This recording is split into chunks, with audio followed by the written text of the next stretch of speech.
একবিংশ শতিকাৰ শেষৰ ফালে আহি পৰিছে আজি সেই শেষ নৰনাৰীৰ উন্মুক্ত দেহ কটা মৰামৰি আৰু অশৰীৰী বেশ দানৱবোৰ মানুহৰ ৰূপত বুকু ভেদি আহিছে ফেঁচাৰ চিঞৰত শিশুৱে চকু মেলি চাইছে নাই আজি নিৰ্মাণ মানুহৰ তুতি আহিছে লুইতৰ বৌতি ধাৰ শৃংখল অভিযানত বিভ্ৰান্তিকৰ এফালে জনতাৰ কাতৰ আহ্বান আনহাতে মৃত্যুদূতৰ চিকাৰ বলিহালত আজি কিশোৰ কিশোৰী প্ৰজন্ম ধ্বংসৰ যমদূতৰ যেন গোপন অভিসন্ধি নিজ বাহনখনেই বৈৰী মাতৃৰ বুকুতো শিশুক লাগে দেহৰক্ষী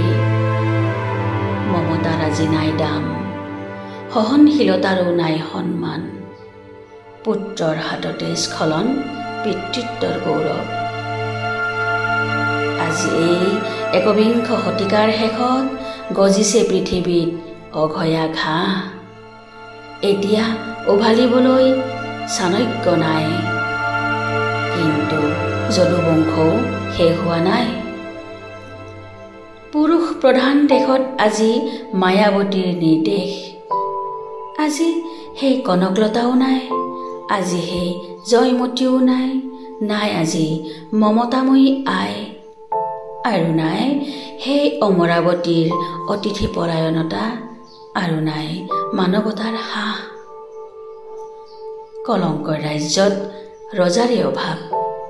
শোষণৰ বিৰুদ্ধে শাসনৰ অভাৱ চৌদিশে আজি জয় ভাৰতৰ শ্লোগান পৃথিৱীত শিখৰত বাজি আছে অগ্নিবীণাৰ কৰুণ ৰাগ ধন্যবাদ।